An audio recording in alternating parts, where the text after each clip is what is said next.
Hola, ¿qué tal? ¿Cómo están? Bienvenidos a iMás Televisión, bienvenidos a Ahora Ciudad Real. Estamos en directo, hoy es martes 28 de marzo de 2017. Como saben, todos los martes hacemos tertulia política, pero este martes hemos querido variar un poquito la temática y pasar a los sindicatos. Hace unas semanas hablamos con los empresarios sobre la situación económica de las empresas de Ciudad Real. Vamos a hablar un poquito del empleo y de la reforma laboral de 2012. Como saben, fue una promesa electoral de Mariano Rajoy en 2011 con el objetivo de crear más empleo, de que los jóvenes y los parados de larga duración entraran en ese mundo del empleo. La verdad es que el desempleo ha bajado en España, pero ¿a qué consecuencia? Voy a presentar a mis dos tertulianos, a mis dos acompañantes de este Ahora Ciudad Real de este martes. A mi derecha, a su izquierda de su pantalla, Juan Jiménez Contreras, de UGT. Bienvenido a iMás Televisión. Hola, muy buena. Y a su derecha, a mi izquierda, José Manuel Muñoz, de Comisiones Obreras. Bienvenido a iMás Televisión. Hola, buenas. Pues vamos al jaleo, vamos al grano. Como dirían hace 5 años, recientemente en el mes de febrero ha cumplido 5 años la reforma laboral. La verdad, viéndonos a los datos, hay menos paro, pero a lo mejor más precariedad. Vamos a ver, es cierto que hay menos paro, pues los resultados no están ahí, pero eso no ha sido fruto de la reforma laboral, eso ha sido fruto de que está empezando a despegar la economía, que eso tendría otro debate para qué están siendo los beneficios de esta economía, pero lo que sí es cierto que lo que se ha conseguido con esta reforma laboral es que el empleo que se está creando es un empleo mucho más precario, es un empleo mucho más barato y es un empleo en unas condiciones sociales y laborales mucho peores de las que tenían antes de la crisis, por tanto, y dejando un trasvase de rentas de capital de la empresa a los trabajadores. Pero repito, el empleo se está creando, aparte de ser precario, es como consecuencia de que la actividad económica se está empezando a reactivar. La reforma laboral no ha hecho ningún milagro en ese sentido. Para Comisiones Obreras, la valoración de esta reforma laboral de 5 años, este crío de 5 años, o cría, como le quieren llamar, reforma laboral, ¿cuál es? Pues como decía el compañero, está claro que lo que es el empleo que se está generando es fruto de que estamos saliendo de la recesión. Eso no lo podemos ocultar. Las crisis no son eternas. Bueno, esta ha sido un poco más amplia porque no se ha gestionado de la forma que se debería de haber gestionado.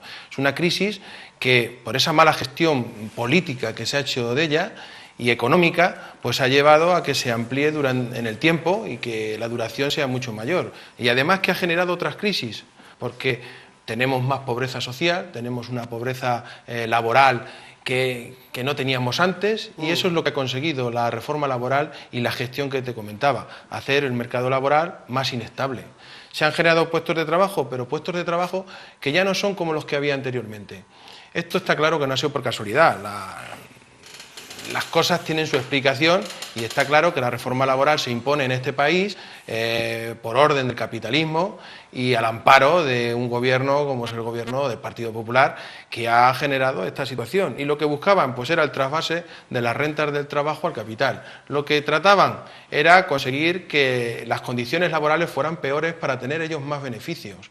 Y de alguna manera lo han conseguido. No hemos sido capaces de acabar con esta reforma y con esta tendencia a cambiar el modelo social. Porque, como tú decías, se está generando empleo, pero esos son los empleos que se destruyeron hace unos años. Empleos que eran más o menos estables y que tenían unas condiciones laborales medianamente dignas. Y estamos viendo que son precarios, a jornadas parciales, con unos salarios muy bajos, porque se han cargado la esencia de esas relaciones laborales, que es la negociación colectiva. Hay que recordar que esta reforma laboral fue aprobada en decreto ley de 3/2012, el 10 de febrero de 2012, precisamente, por eso ese nombre del decreto ley. Hubo negociaciones entre el gobierno, sindicatos y patronal, no hubo ningún acuerdo, de hecho la patronal y los sindicatos cerraron esas negociaciones y el Partido Popular y el gobierno decidió aprobarla unilateralmente. Si la patronal y los sindicatos se ponen de acuerdo en cerrar las negociaciones, es que algo va mal, ¿no? Vamos a ver, es que eso depende de la actitud y de la lealtad que tenga uno en cada una de las mesas de negociación. Cuando llega la crisis, los sindicatos hacemos un gran esfuerzo en aquellas empresas que de verdad estaban en crisis y tenían pérdidas, pues siempre hemos intentado, primero, de salvaguardar los puestos de trabajo y en ese sentido, donde había empresarios que querían cuidar su principal capital, que eran los trabajadores, pues se sentaban con las organizaciones sindicales, se sentaban con UGT, con comisiones obreras, y de hecho firmamos muchos expedientes de regulación de empleo temporal, de tal forma que las pérdidas o las consecuencias de esa bajada de producción, pues las sufríamos a partes iguales, por decirlo de alguna forma, entre la empresa y los trabajadores. Los trabajadores estábamos gastando nuestro desempleo y a cambio de eso, pues la empresa tenía menos, al tener una actividad laboral, pues también tenía menos gastos, porque se está sufriendo. ¿Qué es lo que ocurre? Que ahí, como bien ha dicho antes José Manuel, sobre todo los grandes lobbies empresariales lo que quieren es más flexibilidad laboral, lo que quieren es más ganancias, pero no de cara al futuro, no en ese momento, perdón, sino de cara al futuro. Lo que quieren es cambiar el modelo social de este país. Y en ese sentido en el que legisla y porque no podemos poner de acuerdo. ¿Qué es lo que ocurre con la legislación? Pues la legislación, la reforma laboral del 2012, lo que acaba son con el equilibrio que había de las relaciones laborales entre empresa y patronal. Y ahí es donde se queda la negociación colectiva, se funde, se la carga la reforma laboral y se queda todo el poder en manos del empresario. Y como consecuencia de eso estamos donde estamos. Estamos con que la inmensa mayoría de los contratos que se hacen son precarios, se hace contratos a tiempo parcial sin consentimiento del trabajador, sino que no le queda otro remedio que comer, y sobre todo en la microempresa, que es lo que más tenemos en esta provincia, pues le da prioridad a la reforma laboral al convenio de sector, al convenio de empresa por encima del convenio de sector, y de ahí donde bajan los salarios, pues depende de la empresa, entre un 10, un 15 y hasta un 20%. José Manuel. Yo creo que decías hace un momento, cuando hacías la pregunta, que si los empresarios y los sindicatos estuviéramos de acuerdo, algo iba mal. Yo creo que nada más lejos de la realidad. Siento decirte que, por suerte, no es así. Creo que cuando hay un acuerdo entre la patronal y los sindicatos, los trabajadores, es que algo funciona. ¿Por qué? Porque los empresarios miran por el bien común, no miran por el bien particular. Y aquí está la prueba. Tenemos al presidente de la patronal gallega que decía hace unos días, hace un mes y algo, reconocía que se han equivocado con la reforma laboral, reconocía que han estrujado demasiado el limón y que el mercado laboral lo han convertido en una selva y que a la postre les está perjudicando. Se han dado cuenta ya que les ha perjudicado. ¿Por qué? Porque lo que pretendían es hacer un mercado laboral desigual, y eso conlleva a un mercado low cost, de bajo coste, con contrataciones bajas, que tuviese una productividad máxima. Pero, claro, luego ellos quieren un sistema productivo de alto standing. Y un mercado laboral de low cost no puede dar nunca un modelo productivo de alto standing, porque los trabajadores no están formados, porque las contrataciones son precarias y hay una rotación grandísima de empresa a empresa, rotación del desempleo al empleo, y eso conlleva a que no tengamos ese modelo productivo que se merece este país. Y se han dado cuenta, como te decía, y se han metido en un error que les ha traído esta avaricia del capital, y que ellos en un momento dado consideraban que tenían la sartén por el mango y que eso era bueno para ellos, pero que al final la economía no se reflota de esa manera, porque al final si hay menos salarios hay menos consumo. Claro. Lo han entendido perfectamente. Por eso creo que al final los empresarios y los trabajadores tenemos que llegar a acuerdos que sean equilibrados. Uno de los, entre otros, porque es una ley muy amplia, como he dicho antes, será facilitar la contratación de los jóvenes y de los parados de larga duración, potenciar contratos indefinidos, que el despido sea el último recurso, acabar con la rigidez del mercado del trabajo o sentar las bases de crear un empleo estable. Lo han hablado antes los dos. Parece que ahora el mismo trabajo le hace ganar al empleado menos dinero, con lo cual juegan un poquito, y es mi valoración a lo mejor personal, trabajan con el miedo del empleado a caer en el paro, en el desempleo de larga duración para pagarle menos. O sea, me explico mejor. Si tu trabajo vale antes, hace 5 años, 1.500 euros, ahora te pago 900 para que no estés en el paro y tengas miedo a estar mucho tiempo así. No es mala reflexión. Antes de la crisis, nos peleábamos, además hicimos alguna movilización con el salario el que menos 1.000 euros. Sí. Ahora ser un melurista es casi un privilegio, un artículo de lujo. Es la consecuencia de la reforma laboral. Y hay otra cosa que ahí está. Ellos dicen que la reforma laboral es para hacer más estable el empleo y más empleo indefinido, y lo que tenemos es menos empleo indefinido, que ahí están los datos. Antes de la reforma estábamos en el 14 o 15%, si mal no recuerdo, y nos quejábamos de los contratos que se hacían, que eran indefinidos, y en los últimos meses estamos con un 5 o un 6% en el mejor de los casos. Y en esta provincia estamos incluso por debajo del 5%. Por tanto, estabilidad no ha generado ninguna. Los parados de larga duración siguen estando ahí, si mal no recuerdo hay más de 2 millones de desempleados de larga duración, y además de eso ha aumentado la siniestralidad laboral, que es otro capítulo muy importante, como consecuencia del tipo de contratación y del tipo de formación que se está haciendo. Como ha dicho también antes José Manuel, como la rotación es constante, no hay una formación específica en el puesto de trabajo. Eso está llevando a más siniestralidad y a menos productividad o menos calidad de la producción. Es decir, de los objetivos que se marcó el gobierno de la reforma laboral, por concluir, solo ha hecho uno, y en eso sí que lleva razón, y es que ellos querían conseguir más flexibilidad y menos salario, y tienen más flexibilidad y menos salario, pero en contraprestación tenemos un mercado laboral que está mucho más empobrecido, y esa es la consecuencia de que no se termine de reactivar la economía, porque el consumo, con los salarios que tenemos de 400, 500 y 600 euros, y el trabajador asustado con la espada de Damocles encima de la cabeza, pues se van a despedir mañana, pues esas son las consecuencias que tenemos. Está claro que la reflexión que has hecho es la correcta. El miedo se ha instalado en esta sociedad. El miedo se ha instalado, y los trabajadores, cuando tenemos miedo, cuando no tenemos una situación de seguridad, pues no luchamos, o luchamos menos por lo nuestro. Y eso es lo que se ha notado ahora. Tuvimos una etapa en la que estuvimos en la calle, mucha movilización, porque la sociedad percibía que nos estaban quitando algo que era nuestro, algo que había costado mucho trabajo de conseguir. Era el estado de bienestar. Y algunos se ríen cuando hablamos del estado de bienestar, porque dicen, ¿y qué es el estado de bienestar? Que estos siempre están con él en la boca. Pues el estado de bienestar es tener unos servicios públicos como los que teníamos, que eran mejorables, pero que eran buenos.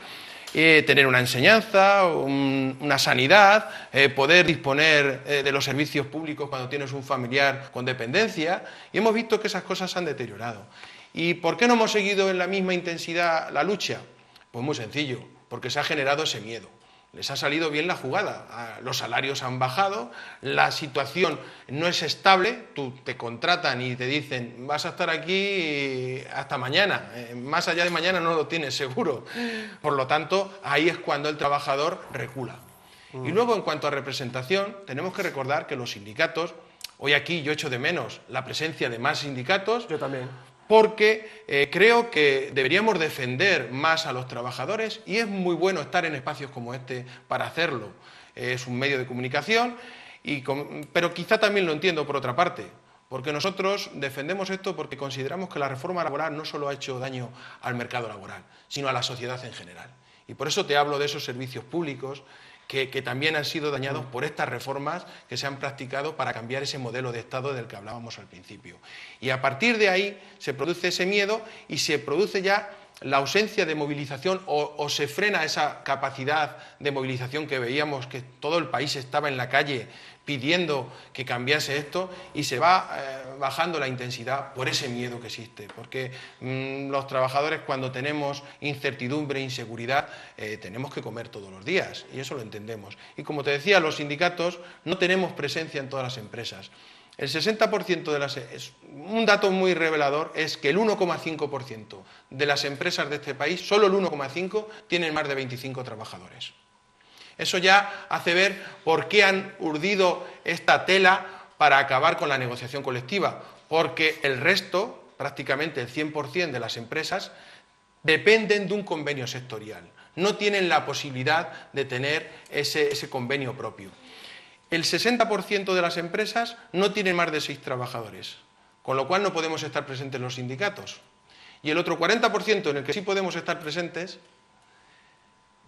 hay el miedo que estamos hablando. La inestabilidad, la rotación, esta inseguridad genera el miedo, con lo cual es muy difícil que accedamos a esas empresas. Por lo tanto, el único camino que nos queda es concienciar a la sociedad de que esto nos está perjudicando y de que tenemos que levantarnos ante la injusticia social que se está produciendo en este país. Pero puede más el miedo algunas veces, o creo que puede más el miedo.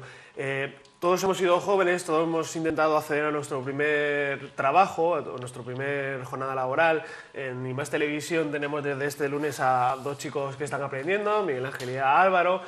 Su futuro, teniendo las estadísticas, España es el país con más porcentaje de parado juvenil. Yo lo entiendo, yo he empezado como ellos a intentar trabajar y me ha costado. Siempre me han dicho, en la facultad siempre me decían que lo más complicado era meter la cabeza. Pero es que ahora es más complicado todavía, ¿no? Siempre ha sido complicado meter la cabeza, pero en estas situaciones es aún todavía más complicado. Claro. Sí, es verdad. Vamos a ver, nosotros estamos intentando, los dos sindicatos, negociar con el gobierno y con la patronal. Hemos pedido un plan de empleo juvenil a Europa, que está ahí, no recuerdo ahora mismo la cantidad, pero fue importante, y este gobierno en la legislatura pasada no se gastó ni siquiera el presupuesto que le dio la Unión Europea para el plan de empleo juvenil. No sé si se llegó a gastar un 30 o 40%.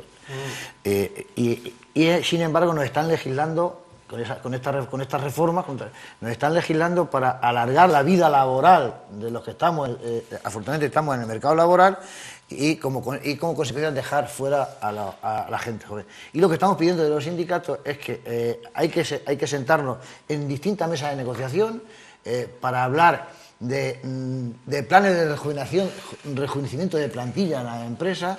Antes de la reforma laboral, a los 61 años se podía hacer el contrato de relevo, donde tenía un costo pequeño o asumible para la empresa, y ahora, después de la reforma laboral, todas aquellas empresas que no estaban acogidas hasta el 2018 para hacer el contrato de relevo, lo estamos negociando en algunas empresas, en aquellas empresas que se puede, tiene que pagar la empresa los costes sociales del que entra, como no podía ser de otra forma, pero del que sale.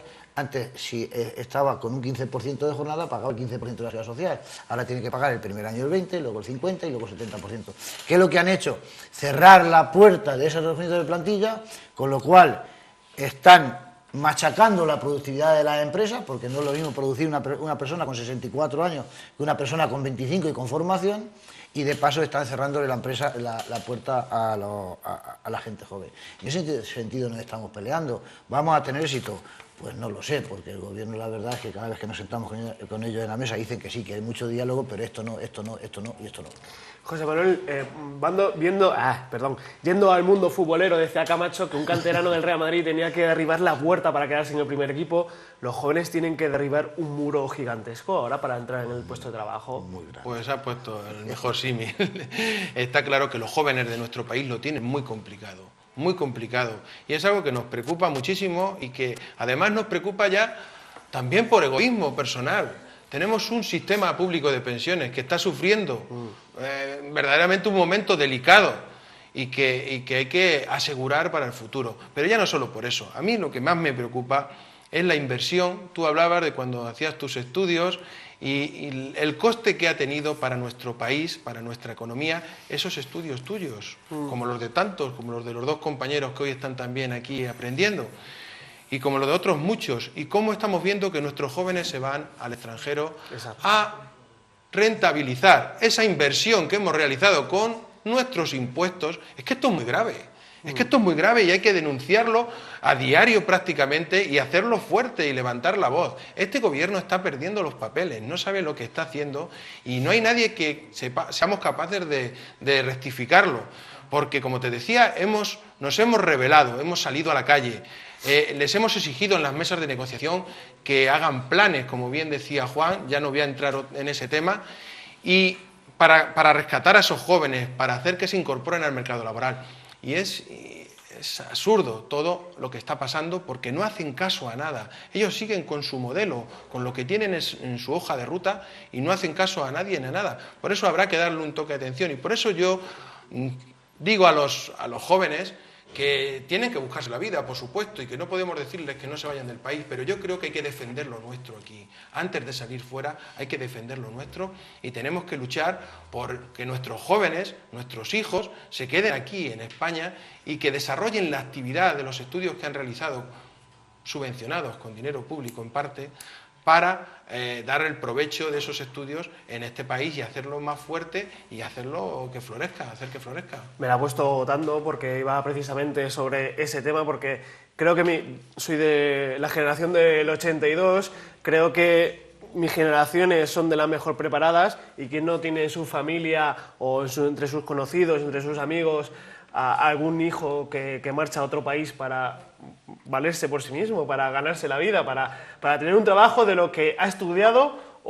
Tenemos enfermeros, tenemos médicos, tenemos ingenieros de caminos, tenemos ingenieros industriales, cocineros, una generación increíble, la mejor preparada, que luego me podrán decir ustedes, no, es que hubo titulitis, pero es que la titulitis al fin y al cabo mejora el nivel del país y todo eso se está perdiendo porque se está yendo a otros países. No sé, es una valoración personal, a lo mejor. No, es que coincidimos plenamente. Yo creo que José Manuel lo ha dicho y lo ha dicho bien. Es verdad que soy una generación muy bien preparada, afortunadamente, que se ha preparado con el dinero de todos los contribuyentes y con mucho esfuerzo de la familia. Exacto. Y eso también es importante remarcarlo, y que ese capital humano bien formado, que era el que tenía que subir el índice de productividad y